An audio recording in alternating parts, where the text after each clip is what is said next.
Following last week's PlayStation pre-order beta, the second Call of Duty Vanguard beta weekend begins this morning. Here's everything you need to know about the second weekend, including start and end hours, download sizes, how to get into the PC and Xbox early release beta, and the finest weaponry to keep an eye out for.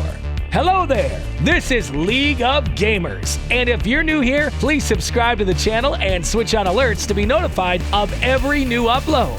Now, let's get started. Call of Duty Vanguard is a first-person shooter video game that Activision will release in 2021. It was developed by Sledgehammer Games and published by Activision. During numerous theaters of world conflict II across the globe, the game builds a plot depicting the birth of special forces to fight a looming threat towards the end of the war. Players in Call of Duty Vanguard will fight for victory across the eastern and western fronts of Europe, the Pacific, and North Africa in pivotal World War II conflicts. As Call of Duty's unique multiplayer experience starts an all-out assault on all fronts, players may also create and cement their legacy. As players parachute into new locations with authentic World War II loadouts, witness the rise of special forces. Additionally, in a horrifying new zombies experience produced by Treyarch Studios, players will be able to display their mettle as they struggle to withstand the undead onslaught. Following the launch of Call of Duty Vanguard, a new and unprecedented Call of Duty Warzone integration will be introduced. Now, let's talk about the game's release date. According to the recent teaser, we know that Call of Duty Vanguard will be published on November 5th, significantly earlier than our previous estimates. The date had been revealed far in advance, and the teaser, which aired after the Warzone Battle for Verdansk event, confirmed it. As predicted, Call of Duty Vanguard will be released on PS4, PS5, Xbox One, Xbox Series X, and PC via Battle.net. This is standard procedure for Call of Duty games, with most past installments arriving in the first week or two of November. So expect a huge calendar of post-launch content for the Warzone tie-in with Vanguard, although it appears that nothing will be available at launch. Moving on to Call of Duty Vanguard's game setting. Call of Duty Vanguard will be set during World War II, as previously rumored. The game will let players see the fight through the eyes of a multinational group of soldiers who make up Task Force 1. The war's pivotal engagements will be retold through the eyes of 4 troops with various origins. According to the trailer,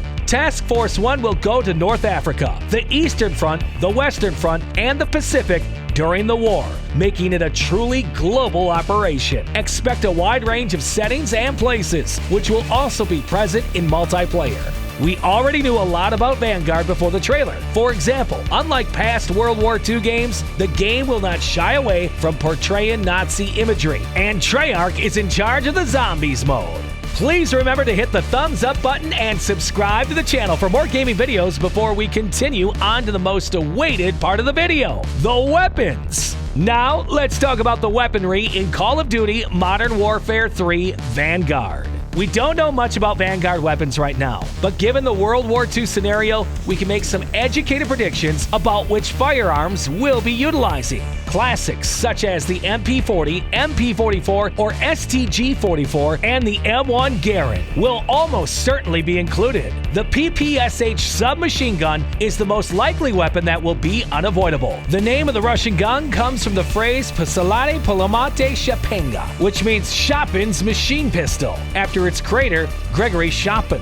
The PPSH-41 is destined for another run in the spotlight as a solid weapon that seems to have spanned even to the 1980s, as seen by its inclusion in Black Ops Cold War and Warzone. Before the teasers and actual release, a much earlier leak claimed to have seen gameplay using a KAR-98K, Molotov cocktails, and a trench shotgun. All 3 weapons are classics from that period. Thus, it'll be a surprise if they don't make an appearance. Here's what we think about what the weapons will be like and what we know about them so far. MP40. The MP40 is by far the greatest gun in Vanguard in its early phases, which should come as no surprise to most. From close to medium range, the iconic World War II era submachine gun is dominant, and it's especially good for objective players or those who just like to run and gun.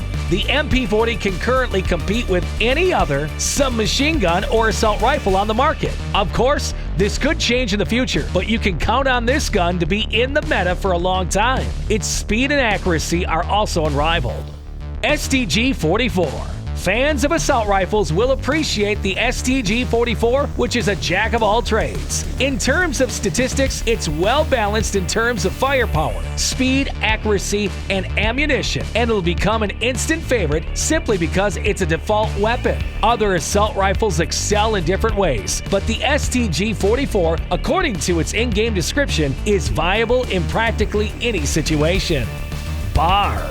The BAR is the finest option in Vanguard right now if you prefer a slow-firing, hard-hitting assault weapon. The BAR is quite powerful, resembling an LMG more than an AR at times. However, up close, its poor fire rate makes it a mess. Attachments to reduce recoil and a long-range scope to hold adversaries at a distance are ideal for the BAR. If an SMG player pushes you, you'll be dealt with swiftly, so carry a machine pistol or an SMG with overkill in your third perk slot to assist you to stay in the game.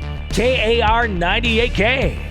The KAR-98K has always been a favorite among quickscopers and montage makers, and this edition is no exception. The KAR is the most powerful sniper among the game's few snipers. The KAR-98K can easily hold down objects and melt faces in YouTube videos with a lot of lens flare once you get adjusted to the cadence of the bolt action sniper's firing rate. With time, other snipers will be added, but for now, the KAR-98K reigns supreme. As of the beta test, here are all of the equipment and field improvements in Call of Duty Vanguard. For the lethal weapons, first is the Frayed grenade MK2. It is a fragmentation grenade that can be cooked. Next is the Gammon bomb, which is a type of impact grenade. There will also be the Molotov cocktail, an improvised incendiary device that explodes when it comes into contact with something. Expect a demolition charge as well. When the equipment is depleted, a large explosive that adheres to surfaces and may be detonated remotely with R1 can be used. The explosives are always detonated by double tapping. The thermite will also be available. This is an explosive that burns brightly for a brief period after impact while it adheres to the surface. And last for the lethal weapons is the throwing knife, a dangerous knife that may be retrieved and thrown towards the body or head. It's time to talk about tactical equipment. Let's start with the M18 smoke grenade, which creates a cloud of smoke that obscures eyesight. Expect the number 69 stun grenade as well. This slows the victim's movement and aim. Then the MKV gas. When it collides with the ground, it explodes, unleashing a cloud of tear gas which slows movement, blurs eyesight, and induces coughing. The stim will also be there. It is a military stimulant that heals combat wounds while also recharging tactical sprint. Lastly, the S-Mine 44 is an explosive that is activated by proximity. We've also concluded the field upgrades. First is the supply box. It provides you and your teammates with a box of ammo and equipment. When shot, it explodes. It has a fast recharge rate. Next is the Equip body armor with armor plates. It also has a fast recharge rate. Then the Goliath, which is a track-mounted remote-controlled bomb. Can be controlled for 30 seconds until it self-destructs. Early detonation is possible. This was mentioned to have a slow recharge rate. Lastly is the Dead Silence. Mutes your footsteps for a short time.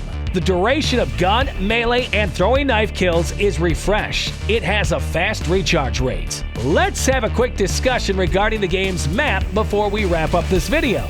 We don't know all of the Call of Duty Vanguard map's titles, but we know a lot about them. Because the campaign will take the player to such diverse and unique places, expect a lot of variation in the Call of Duty Vanguard multiplayer maps, which are frequently built upon campaign levels in Call of Duty games. It has also been announced that there will be 20 multiplayer maps in Call of Duty Vanguard at the time of launch, which is significantly more than most previous editions in the series. 16 of them are regarded as essential multiplayer maps. This means they've been designed specifically for the primary playlist, such as Team Deathmatch, Domination, and Hardpoint. The other 4 maps are for Champion Hill, a fresh new game mode. On smaller areas, teams seek to be the last squad standing, combining Battle Royale and gunfight elements. The gunfight was one of the most well-received additions to Modern Warfare in 2019, so let's hope Champion Hill has the same effect. The London Docks map from Call of Duty World War II was leaked earlier this year, and it was confirmed that it would be included in Vanguard. This is the first actual map we've heard of. However, we don't know if it's true because it hasn't been confirmed yet. If it is true, it is one of the finest World War II maps and would be a great addition to the game. That's all for today's video. Remember to subscribe to the channel and switch on alerts to be notified of new uploads. This is League of Gamers, and we'll see you in our next video.